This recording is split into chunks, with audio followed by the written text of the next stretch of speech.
Will see Indian ocean क्या है, importance है। क्यों आ रहे इंडियन ओशन से ब्लू इकोनॉमी सब लिंकेजेस है। तो पहले हम लोग इंडियन ओशन को देखते हैं, वहां से इंडियन ओशन रीम एसोसिएशन, वहां से ब्लू इकोनॉमी उभर के आएगा। ठीक है, सबसे पहली चीज इंडियन ओशन की इंपॉर्टेंस क्या है, स्ट्रेटेजिक इंपॉर्टेंस।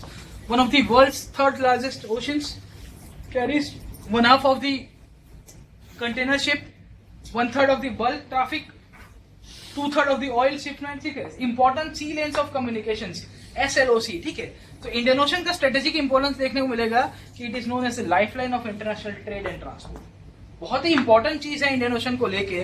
ठीक है, तो यहाँ पे ये जितने भी कंट्रीज है उन सबको बोला जाता है इंडियन ओशन रीम।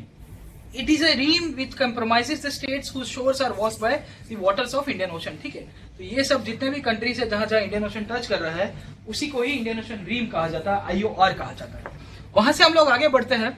ठीक है, तो बेसिकली ये सब कंट्रीज ऐसे है जहां पे बहुत सारी डाइवर्सिटीज है, area, population, levels of economic development सब कुछ अलग अलग है, और इनके बीच में ही आपको देखने को मिलेगा करीबन 2 बिलियन की पॉपुलेशन। इंडियन ओशन को जहां जहां टच कर रहा है 2 billion population is located around the periphery of this ring, और बहुत important. Again this countries are divided into number of sub regions, ASEAN, SAARC, south Asia, APEC, क्या ऐसे क्या। ठीक है, इतने सारे कंट्रीज है, GCC, इतने रीजनल ग्रुपिंग्स है, वो सबका इंपॉर्टेंस बढ़ जाता है। सबकी डिपेंडेंसी इंडियन ओशन के ऊपर ही है। अगर यहाँ पे कुछ मुद्दा हो गया, ठीक है, तो बहुत सारे इश्यूज क्रिएट हो सकते हैं। अब यहाँ पे हमको जानना ये है कि is it just about sea lanes and trade. Indian Ocean का अभी हम लोग देख रहे हैं, मतलब ठीक है, अगर आपको क्रिटिकली एनालाइज पूछ दे या discuss the importance with respect to Indian Ocean, India के हिसाब से ही पूछेगा, बट आपको जनरलाइज करके थोड़ा लिखना हो कि खाली ट्रेड ही है, नहीं, it is home to almost 1/2 of the armed conflicts of the world. दुनिया के अंदर कहीं कहीं कोई भी घटना होती है, उसमें से आधी घटनाएं ये इंडियन ओशन रीजन के अंदर ही हो रही है। ठीक है, हिंसा की घटनाएं। ऊपर से आज की तारीख में इंडियन ओशन रीजन के अंदर चाइना, इंडिया जैसे बहुत सारे कंट्रीज है, we are competing for strategic development, हमारे स्ट्रेटेजिक होल्ड बनाने के लिए। तो कहीं ना कहीं आपको देखने को मिलेगा एक कम्पीटिंग देखने को मिलेगा। तीसरा है टेररिज्म, सब कंट्रीज यहाँ पे सफर कर रहे हैं टेररिज्म के थ्रू, इंडियन ओशन को यहाँ पे भी तकलीफ है। ठीक है, growing incidence of piracy around the horn of Africa. अभी ये पायरेसी का लोकेशन चेंज हो गया है, साउथ ईस्ट एशिया में बहुत हो रहा है। ये आपका जो स्टेट ऑफ मलक्का वाला जो रीजन है, वहां पिछले 1 साल के अंदर अफ्रीका को कम्पीट, उसको अफ्रीका में 100 इंसिडेंट हुए होंगे, तो यहाँ 400 इंसिडेंट हो रहे हैं। ठीक है, तो आपका जो लास्ट टाइम इन्होंने क्वेश्चन पूछ दिया था इंटरनेशनल मैरीटाइम बाउंड्री लाइन का, ठीक है, तो इस बार यहाँ पे ये साउथ ईस्ट एशिया के कंफ्लिक्ट के ऊपर वहां से कुछ ना कुछ पूछ सकता है कि पायरेसी क्यों वहां पे बढ़ रही है। ठीक है, तो पायरेसी के रीजंस क्या है, तो किस तरह से इंडिया के ऊपर अफेक्ट करेगा, ये चीज आप देखते रहिएगा। ठीक है, तो पायरेसी का जो पूरा हब है वो अभी साउथ ईस्ट एशिया की तरफ चला गया। ठीक है, वियतनाम और उसके नीचे की इर्द गिर्द म्यांमार, थाईलैंड वाले कंट्रीज के ऊपर। Management of diminishing fishery resources आपको देखने को मिलेगी। फिशरी यहाँ पे बहुत इश्यू हो रहा है, कंटिन्यूअस कंट्रीज एक दूसरे के साथ लड़ाई कर रहे हैं, फिशरी के मैनेजमेंट के ऊपर हो रहे हैं। All the world major powers are deployed the substantial military forces, चाहे अमेरिका हो, चाइना हो, ठीक है, कोई अमेरिका भी बेस है, डिएगो गार्सिया। ठीक है, सो फंडामेंटल यू विल सी सब लोग यहाँ पे घुसने की कोशिश करें इंडियन ओशन के अंदर। और चाइना का जब ये एग्रेसिव सॉफ्ट पावर का अप्रोच चला है, वो पूरी की पूरी रीजन की डायनामिक्स को चेंज करे। इंडियन ओशन, ठीक है, उसको नो कॉन्फ्लिक्ट जोन बोला जाता है, पीस जोन बोला जाता है। ठीक है, एसेंशियली बहुत सारी ट्रीटीज और वो सब हुई है उसके ऊपर। तो ये नो कॉन्फ्लिक्ट जोन से अभी कॉन्फ्लिक्ट जोन की तरफ जा रहा है, तो कंटिन्यू एक के बाद एक कंट्रीज एक दूसरे के साथ लिंक करने की कोशिश कर रहे हैं। और यहाँ पे आप पायरेसी देखोगे, स्ट्रेटेजिक स्टेट्स देखोगे, ठीक है, अलग अलग जगह पे माफिया है, कहीं ना कहीं लड़ाई हो रही है, आपके ऑयल, गुड्स, ड्रग्स, वेपन सब यहाँ से ट्रांसफर हो रहे हैं। ठीक है, तो बहुत इश्यू हो रहा है। तो ऑस्ट्रेलिया के एम्बेसडर है, ठीक है, यूनाइटेड स्टेट्स के अंदर, किम बीजली, ये बताते हैं कि energy and security resources are absolutely critical. और इंडियन ओशन रीजन बहुत ही इंपॉर्टेंट हो जाता है क्योंकि यहाँ पे ये सब कुछ चीजें देखने को मिल रही है। ठीक है, so all the societies need access to Indian Ocean region. तो इंडियन ओशन को लेके यहाँ पे इसकी स्ट्रेटेजिक इंपॉर्टेंस बहुत बढ़ जाएगी। यहाँ से एक ऑर्गेनाइजेशन बन के आता है इंडियन ओशन रीम एसोसिएशन। हम लोग यहाँ पे थोड़ा फोकस कर देते हैं rather than going into Indian ocean, उसके न्यूएंसेस के अंदर। IOR ARC करके एक संस्था बनी थी 1990s के आसपास, ठीक है, 1997 इनफैक्ट बोला जाता है, उसको ही नाम चेंज करके फिर लेटर ऑन IORA बोला गया। Regional cooperation initiative for the Indian ocean rim countries, जो कंट्रीज यहाँ पे इंडियन ओशन का रीम लग रहा था हमने देखा, वो सब मिल गए। एस्टेब्लिश इन 1997 मॉरिशस, ठीक है, आई गुजराल का जो आपका जो गुजराल डॉक्ट्रिन और बिग ब्रदर सिंड्रोम के तहत ये सब पूरी ये डेवलपमेंट हुआ बोला जाता है, ठीक है। Aim of promoting economic technical cooperation including expansion of trade and investment, fundamental चीज वही है, कोऑपरेशन बढ़ाओ। 20 मेंबर है, ऑस्ट्रेलिया, बांग्लादेश, कॉमरोस, इंडिया, ठीक है, बहुत सारे। 6 डायलॉग पार्टनर भी है, China, Egypt, France, Japan, UK, USA. इसके साथ साथ 2-3 ऑर्गेनाइजेशन इसके साथ डायलॉग पार्टनर की, IORG, IOTO, ठीक है, बहुत सारे ग्रुपिंग छोटे छोटे, इसको भी सबको बिठा दिया है, बोले तुम भी बोट में बैठ जाओ हमारी, ठीक है। So the darker green countries essentially are the member of IORA, in the light green are the dialogue partners, ठीक है। तो यही ग्रुप है, यहाँ से गोल गोल पूरा का पूरा घूमता रहता है, ठीक है। तो डार्क ग्रीन कंट्रीज आपको देखने को मिल रहे हैं, they are all the members of Indian ocean rim association, ठीक है। तो यहाँ से बात आगे चलती है कि IORA की मीटिंग्स होती रहती है, हर साल एक मीटिंग होती है, और इसकी जो सबसे एपेक्स बॉडी है इसको काउंसिल ऑफ मिनिस्टर्स बोला जाता है, जो फॉरेन मिनिस्टर्स की सबसे, ठीक है। सो समिट लेवल टॉक्स होती है जैसे यहाँ पे, वो यहाँ पे एपेक्स लेवल टॉक्स होगी काउंसिल ऑफ मिनिस्टर्स की, ठीक है। इसके थ्रू हुआ ऐसा कि इसकी 11वीं मीटिंग हुई थी आपके यहाँ पे बंगलोर के अंदर, ठीक है, 15 नवंबर 2011, ठीक है। 2-2 साल तक हर एक कंट्री को यहाँ की प्रेसिडेंटशिप मिलती है, और उसके बाद एक वाइस प्रेसिडेंट होता है। 2 साल के बाद वाइस प्रेसिडेंट बनेगा, और उसके बाद एक नया वाइस प्रेसिडेंट, ठीक है। तो उस तरह से रोटेशन होता रहता है। तो India and Australia, India was the president, Australia was the vice president, ठीक है। तो ये कहानी हुआ, तो 6 प्रायोरिटी एरियाज डिसाइड किए गए कि हमको IORA को आगे लेके जाने के लिए क्या करना है। तो मैरीटाइम इश्यू, पायरेसी के कारण था, trade, fisheries, disaster management, tourism promotion, cultural exchange, ठीक है। ये 6 के 6 प्रायोरिटी एरियाज को आइडेंटिफाई किया जाए कि भाई यहाँ पे हम लोग हमारा कोऑपरेशन बढ़ाएंगे, ठीक है। इसकी 12वीं मीटिंग हुई, इसको बेंगलुरु कम्युनिटी बोला जाता है, बेंगलोर डिक्लेरेशन भी बोलते हैं। फिर गुड़गांव के अंदर 12वीं मीटिंग हुई, वहां पे भी ये सब चीजें इन्होंने कुछ नया डिक्लेरेशन कर दिया। 13वीं 14वीं मीटिंग हुई थी पर्थ के अंदर, ठीक है, जब ऑस्ट्रेलिया को प्रेसिडेंटशिप का होद्दा दिया गया, ठीक है। और उसके बाद फाइनली अभी 15th मीटिंग हुई है इंडोनेशिया के अंदर, ठीक है। और यहाँ इंडोनेशिया के अंदर जब मीटिंग हुई और पर्थ के अंदर मीटिंग होती है, वहां पे ये लोग मुद्दा निकालते हैं ब्लू इकोनॉमी का। हम लोग देखते हैं किस तरह से। अभी बैकग्राउंड के अंदर हुआ ऐसा कि प्रधानमंत्री जब ये इंडियन ओशन रीजन की टूर पे गए थे, सेशल्स, मॉरिशस एंड श्रीलंका, वहां पे मॉरिशस की पार्लियामेंट को एड्रेस करते हैं। वो एड्रेस के अंदर एक स्टेटमेंट बोलते हैं कि I see blue chakra in our national flag is a symbol of blue revolution. एक आपको नीली क्रांति की तरफ बात कर रहे हैं, ठीक है, और उसकी हो रही है। It will enhance the blue economic cooperation for sustainable development in Indian Ocean region. तो यहाँ पे ब्लू रिवॉल्यूशन और ब्लू इकोनॉमी की बात करते हैं प्रधानमंत्री मोदी जब मॉरिशस की विजिट करते हैं अभी तो रिसेंटली, ठीक है। इसके पहले आप देखोगे कि पर्थ के अंदर जो मीटिंग हुई थी काउंसिल ऑफ मिनिस्टर्स की, इन्होंने बात किया कि भाई blue economy will be your top priority. वो जो 6 सेक्टर्स है ना आपके, जो आपके बेंगलोर कम्युनिटी के अंदर डिक्लेयर किया था, उसके तहत बोला गया कि ब्लू इकोनॉमी हमारे लिए इंपॉर्टेंट होगी, ठीक है। इसके बैकड्रॉप के अंदर पता चलेगा रिसेंटली अगस्त महीने के अंदर IORA का सबसे पहले ब्लू इकोनॉमी के ऊपर डायलॉग हो गया। उसके अंदर से गोवा के अंदर हुआ, वहां से गोवा डिक्लेरेशन हुआ। इसके बाद आपको देखने को मिलेगा first ministerial conference on blue economy took place in Mauritius अभी रिसेंटली 1 महीने पहले, ठीक है, सितंबर 2, 2015 को। और वहां से मॉरिशस डिक्लेरेशन नाम की एक चीज बात है। अभी इतनी सारी मुद्दा आ रहा है कि यहाँ से मुद्दा क्वेश्चन बनता है आपका कि व्हाट इज ब्लू इकोनॉमी। 2-3 साल से कंटिन्यूस जहां पे भी डिक्लेरेशन हो रहे हैं, सब लोग बोलते हैं blue economy, blue economy, blue economy. What is it all about? एक भाई साहब थे गंटर पॉली, ठीक है, he wrote a book the blue economy 10 years 100 innovations and 100 million jobs। इसके तहत ही इन्होंने पूरी की पूरी ब्लू इकोनॉमी को डिफाइन करने की कोशिश की है कि blue economy is envisaged as the integration of ocean economy. Ocean की जितनी भी इकोनॉमी है with development principles of environment sustainability. जो आप पुरानी चीजें कर रहे हो वो सब नहीं करोगे। Innovative and dynamic business models as well as social inclusion. तो एक इंक्लूसिविटी एनवायरमेंटल पर्सपेक्टिव के हिसाब से, इकोनॉमिक पर्सपेक्टिव के हिसाब से, कंट्रीज की पर्सपेक्टिव के हिसाब से, उस तरह से ब्लू इकोनॉमी को इन्होंने डिफाइन करने की कोशिश की है। It is founded upon systems approach where renewable and organic inputs are fed into a sustainably design systems to fuel blue growth, ठीक है।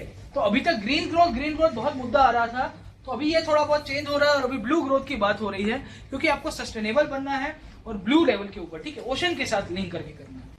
अब ठीक है, ओशन के साथ इसके लिए क्योंकि आपने जमीन तो सब यूज कर दी, आपने सब एनवायरमेंट डिग्रेडेशन कर दिया, समुद्र बचा है, तो उसके पहले थोड़ा जाग गए कि अभी इसको जैसे जमीन के ऊपर किया है हमने सब फॉरेस्ट तबाह करके ओशन के साथ ना करो, इसके लिए थोड़े एक्टिव हो गए पहले से।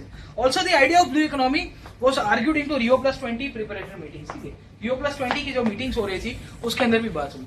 बहुत सारे SIDS कंट्रीज थे, स्मॉल आइलैंड डेवलपिंग स्टेट्स, इन्होंने देखा कि green economy had little relevance for them. Island है, हर जगह पे उनको, ठीक है, रिसोर्सेज नहीं मिल पाएंगे, बट आइलैंड का एक स्ट्रेटेजिक इंपॉर्टेंस हो रहा है तो बोला गया कि भाई ओशन इकोनॉमी के साथ कर दो, instead of green economy it should be green economy in a blue world. ठीक है, एक ब्लू वर्ल्ड के तहत एक पूरा टैगलाइन आ रहा है, उसके थ्रू बोला जाता है। ठीक है, it's a very good concept of most suitable sustainable development for the management of ocean resources.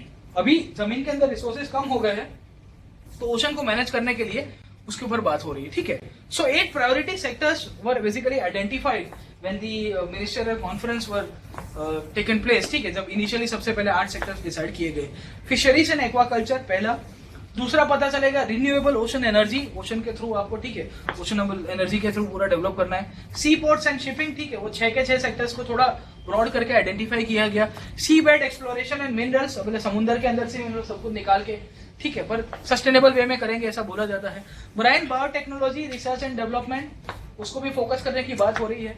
इसके बाद बोला गया है कि टूरिज्म, कि भाई ओशन इकोनॉमी है, आइलैंड कंट्रीज को टूरिज्म के थ्रू फायदा हो रहा है, मॉल्डिव्स के कारण ही ज्यादा डेवलप हो रहे हैं।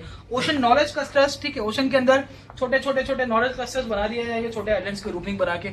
इसके साथ साथ SIDS and LDC, small island developing states and the least develop countries, उन सबको भी फोकस किया जाएगा, क्योंकि एसेंशियली आइलैंड कंट्रीज की लिमिटेशंस होती है, रिसोर्सेज नहीं हो रहे हैं, LDCs के साथ ये प्रॉब्लम हो रहा है, उन सबको इंक्लूड कर दिया जाएगा प्रायोरिटी सेक्टर के तहत। ठीक है, तो इनके ऊपर ब्लू इकोनॉमी का फोकस रहेगा। ठीक है, 5 सेक्टर सबसे पहले हो गए। IORA की जब मॉरिशस के अंदर कॉन्फ्रेंस होती है ब्लू इकोनॉमी को लेके, इन्होंने मॉरिशस डिक्लेरेशन किया। ठीक है, तो what is Mauritius declaration, what is blue economy, 5-10 marks में कहीं ना कहीं ट्विस्ट करके पूछे। 4 सेक्टर्स के ऊपर फोकस किया गया, ना कि 8। ठीक है, पहला फिशरीज, दूसरा रिन्यूएबल ओशन एनर्जी, तीसरा शी पोर्ट्स एंड शिपिंग, और चौथा बोला गया ऑफशोर हाइड्रोकार्बन्स। ठीक है, तो मिनरल्स और उसके ऊपर फोकस किया गया। तो टूरिज्म, ओशन नॉलेज क्लस्टर्स, आपका SIDCs एंड LDS, ठीक है, उसके ऊपर ज्यादा फोकस ना करते हुए कि अभी पहला स्टार्टिंग पॉइंट है, तो let us start with a small thing, then we will gradually evolve. ठीक है, हमारे लिए मुद्दा ये है कि how will blue economy benefit the Indian Ocean region, किस तरह से फायदा कराएगा। एसेंशियली बहुत सारा फायदा है। पहला होगा कि इनकी इकोनॉमी लिंक हो जाएगी, बूस्ट होगा, ट्रेड मिलेगा, इकोनॉमिक इंटीग्रेशन। दूसरा, it will also generate new employment opportunity, skill sets and capacities. ठीक है, इंडिया की एक्सपर्टाइज कोई और कंट्री को जाएगी, कोई और कंट्री की एक्सपर्टाइज हमारे लिए आएगी, तो डेफिनेटली दोनों के लिए अपॉर्चुनिटीज मिल जाएगी, एम्प्लॉयमेंट मिलेगा। तीसरा, promotement of entrepreneurship in new areas of economic activities. ठीक है, तो बाबूराव गैरेज का धंधा छोड़ के फिर फाइनली फिशिंग के ऊपर चले जा सकते हैं। ठीक है, तो देवी प्रसाद बन जाएंगे, ऐसी चांसेस पूरी हो जाएगी। इसके साथ हम लोग देखते हैं कि it will also facilitate the interconnectedness of the regional economy. ठीक है, इंक्लूसिव ग्रोथ होगा, हर एक इकोनॉमी का लिंकेजेस हो जाएगा, तो फायदा होने की पूरी शक्यता है। It will also utilise the vast untap potential of Indian ocean.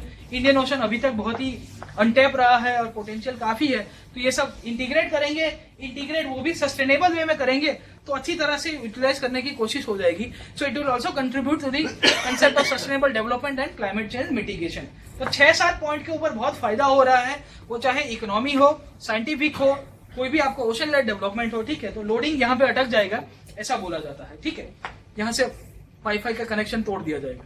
So development of blue economy, what should India do. अभी क्या हुआ डेवलपमेंट भारत ने किया, बहुत सारे कंट्रीज ने इसको अपने एक नेशनल एजेंडा बना दिया है। चाइना ने एज यूजुअल आपको, ठीक है, हर एक जगह पे चाइना परेशान करता है, इसलिए 12th 5-year प्लान के तहत नेशनल मैरीटाइम इकोनॉमी का एक पेपर लॉन्च किया था। इसके अंदर बोला गया कि by 2015 will generate 2.6 million new jobs and 10% of the GDP को हम लोग यहाँ से ब्लू इकोनॉमी को कन्वर्ट करने की बात करेंगे। यूरोपियन यूनियन भी यहाँ पे आगे चलता है, तो ब्लू ग्रोथ की स्ट्रेटेजी बना रहा है। तो यूरोप 2020 की जो स्ट्रेटेजी है ESIF के थ्रू, उसके थ्रू भी इसको डील करने की कोशिश की जा रही है। इसके बाद पता चलेगा कि इंडिया को क्या करना चाहिए। ठीक है, इंडिया को एक तो श्रीलंका के साथ कोऑपरेशन सबसे बढ़ा देना चाहिए। ठीक है, आप इन्वेस्टमेंट और कॉर्पोरेट इंटरेस्ट करोगे तो सिक्योरिटी और फाइनेंशियल वायबिलिटी अपने आप आ जाएगी, ऐसा बोला जाता है। ठीक है, countries such as South Africa and Kenya हम लोग का बहुत सपोर्ट चाहते हैं। हम लोग IT के अंदर बहुत एक्सपर्ट है, उसके थ्रू ब्लू इकोनॉमी को लिंक कर दो। ठीक है, तो इंटीग्रेशन कर सकते हो। इसके साथ साथ पता चलेगा कि मॉरिशस एंड सेशेल्स, यहाँ पे मोदी जी गए थे, उसके पीछे का बहुत इंपॉर्टेंट रीजन था। ठीक है, पता चलेगा they have got very constraint things with regarding to the development. तो मैरीटाइम सेक्टर्स के अंदर उनकी जो लिमिटेशंस है हम लोग दूर कर सकते हैं। And India needs to promote this idea of blue economy with other countries of the South Asian region. ठीक है, तो उनके साथ साथ ऊपर से आप वहां ना करो तो मोजाम्बिक और तांजानिया तक जा सकते हो। ठीक है, और ये पूरा का पूरा जो डेवलपमेंट आपको देखने को मिलेगा ब्लू इकोनॉमी का, ये सब कंट्रीज के अंदर आपको फायदा हो सकता है। ठीक है। तो unending coastline and exclusive economic zone can team successfully with Seychelles, Mauritius, even with Mozambique, Tanzania for blue development, ठीक है। तो बहुत फायदा होगा। We should also promote mass employment in zero carbon sectors, ठीक है। तो ocean essentially are acting as a carbon sinks, तो आपको जीरो कार्बन सेक्टर के थ्रू मास एम्प्लॉयमेंट प्रमोट करने की कोशिश की जाए, ऐसी बोली जाती है, ठीक है। सिक्योरिटी एस्पेक्ट के थ्रू आप देखोगे कि इंडिया के ब्लू इकोनॉमी को डेवलप करना है तो सिक्योरिटी भी इंपॉर्टेंट है। 7,500 किलोमीटर की हमारी कोस्ट लाइन बोली जाती है total. We have to try setting up of the national maritime authority. 2008 के बाद जो मुंबई के अंदर अटैक हुए 26/11 के बाद, उसके बाद ये प्रपोज किया गया था, बट अभी तक ठीक है ज्यादा कुछ डेवलप नहीं हो पाया है। तो नेशनल मैरीटाइम अथॉरिटी बनानी चाहिए to address coastal security concerns, ठीक है, इंडिया को लेके। इंडिया के नेवल इंफ्रास्ट्रक्चर को लेके यहाँ पे क्या करना चाहिए उसकी भी बात हो रही है। बेसिकली हमने ब्लू इकोनॉमी के कंसेप्ट के अंदर देखा कि shipping services also one among the 8 priority sectors, ठीक है। तो शिपिंग को किस तरह से आप डेवलप करेंगे और इंडिया को कैसे फायदा हो पाएगा, ठीक है। बेसिकली एनवायरमेंटल फ्रेंडली इंफ्रास्ट्रक्चर की बात करता है ब्लू इकोनॉमी सबसे पहला। तो हम लोग ऐसा कुछ कर सकते हैं कि ओशन का इंफ्रास्ट्रक्चर यूज करें और जमीन पे हम लोग उसको कंट्रीब्यूट कर पाए। कैसे हो पाएगा? पहला हम लोग सोच सकते हैं we can think of mechanised floating port. आप पोर्ट बनाने के लिए इतना सारा सब कचरा निकाल देते हो, ठीक है, तोड़फोड़ कर देते हो, तो मैकेनाइज्ड फ्लोटिंग पोर्ट, ठीक है। ये आइडिया बहुत ही नोवेल आइडिया है और 2-3 बार एक्सपेरिमेंट हम लोग कर चुके हैं। कैसे कर रहे हैं हम लोग देख रहे हैं, ठीक है। बेसिकली इंफ्रास्ट्रक्चर डेवलपमेंट हम लोग एनवायरमेंटल फ्रेंडली वे में करना चाहते हैं कि आपकी जो कार्गो शिप होगी वो डॉकिंग पोर्ट के ऊपर नहीं होगा, समुद्र के बीच में होगा। वहां से छोटी शिप आएगी और वो डायरेक्टली इनलैंड वाटरवे को कनेक्ट कर देगी। से फॉर एग्जांपल आपका हल्दिया पोर्ट है, ठीक है, वहां बे ऑफ बंगाल के अंदर बड़ी शिप आएगी, वहां से छोटी छोटी 4-5 बोट्स आएगी और वो डायरेक्टली हल्दिया पोर्ट के थ्रू अंदर चली जाएगी, ठीक है। तो इनलैंड वाटरवे की कनेक्टिविटी, तो आपका ट्रक्स एंड रेलवेज का जो डेवलपमेंट है, ठीक है, और जो आपको वहां से आपको पूरा कार्बन एमिशन वो सब करना है वो कम हो जाएगा। Direct ship to ship connectivity है इंटीरियर पोर्शन के अंदर हम लोग देखते हैं। And this thing has been tried. इसको ट्रांसशिपमेंट कहा जाता है। जब एक बड़ी शिप से सामान आप छोटी शिप के अंदर ट्रांसफर करते हो और वहां से ये छोटी शिप आपके इंटीरियर वाटरवेज के थ्रू समुद्र के अंदर रिवर्स के अंदर आ जाती है, ठीक है। And this has been tried and this has been financially viable, ठीक है। इंडिया इकोनॉमिक जोन के अंदर ही, ठीक है, हमने ये पूरा का पूरा ट्राई किया था। This has been financially viable, ठीक है। ऑफशोर इंफ्रास्ट्रक्चर पूरा का पूरा डेवलप कर सकते हो और मिनिस्ट्री ऑफ शिपिंग ने लास्ट ईयर ये कुछ एक्सपेरिमेंट किया है और वहां से फरक्का के थ्रू वहां थर्मल पावर स्टेशन में कोयला लेना था, ठीक है, अफ्रीका से आया हुआ कुछ कोयला था। वो कोयला को हमने पूरा का पूरा ये बड़ी शिप से छोटी शिप के अंदर ट्रांसशिपमेंट मैकेनिज्म के थ्रू ये डेवलप किया है, ठीक है। हमारे ईस्टर्न वाटरवेज इजीली कनेक्ट हो पाएंगे। आपको पता चलेगा कि वे गॉट नेशनल वाटरवेज आपकी मेजोरिटी सब ईस्ट कोस्ट के अंदर ही है, ठीक है। So it can be connected, historically बहुत डेवलप्ड है, उसको थोड़ा ड्रेजिंग वेजिंग करके कर सकते हो। आपका trans workloading of cargo will also complement the major ports and under utilise non major ports. आप जब यहाँ से पूरा का पूरा बर्थ, अभी क्या हो रहा है कि हल्दिया के ऊपर एक बड़ी शिप आएगी, से फॉर एग्जांपल कलकत्ता पोर्ट के ऊपर या हल्दिया पोर्ट के ऊपर, बट हुआ ऐसा कि उसके नीचे 100 किलोमीटर कोई छोटा पोर्ट होगा, वहां जाएगा नहीं क्योंकि डॉकिंग फैसिलिटीज नहीं है। अभी ऐसा होगा कि बड़ी शिप तो समुद्र के अंदर ही अपना सामान खाली कर देगी। लेटर ऑन एक शिप जाएगी हल्दिया और उसमें से एक छोटी शिप जाएगी छोटे नॉन मेजर पोर्ट के ऊपर, तो उसका भी डेवलपमेंट होगा, उसको भी फायदा मिलेगा। दूसरा इंपॉर्टेंट चीज, हम लोग पोर्ट लेड डेवलपमेंट के थ्रू जा सकते हैं और इसके लिए ही प्रोजेक्ट सागरमाला भी लॉन्च किया गया है, ठीक है। तो एसेंशियली यहाँ पे मैं आपको बता रहा था कि कहीं यहाँ पे आपकी बड़ी शिप होगी, यहाँ से एक शिप आपकी कोलकाता चली गई, एक शिप यहाँ से डायरेक्ट नीचे चली गई, ठीक है। यहाँ पे आपका अगर कोई मेजर पोर्ट नहीं होगा, से विशाखापट्टनम और वो है, और उसके इर्द गिर्द कहीं जाना हो तो वो डेवलप कर सकते हैं। नेशनल वाटरवेज का सहारा लिया जा सकता है, ठीक है। तो ट्रांसशिपमेंट प्रोसेस शिपिंग सर्विसेज को लेके इंडिया को बहुत फायदा मिल सकता है और एसेंशियली ये प्रोजेक्ट सागरमाला है, उसमें छोटे बड़े पोर्ट सबकी बात हो रही है। तो you have to inculcate blue economy and transshipment process into the project Sagarmala, ठीक है। तो इस तरह से आपका खत्म होगा।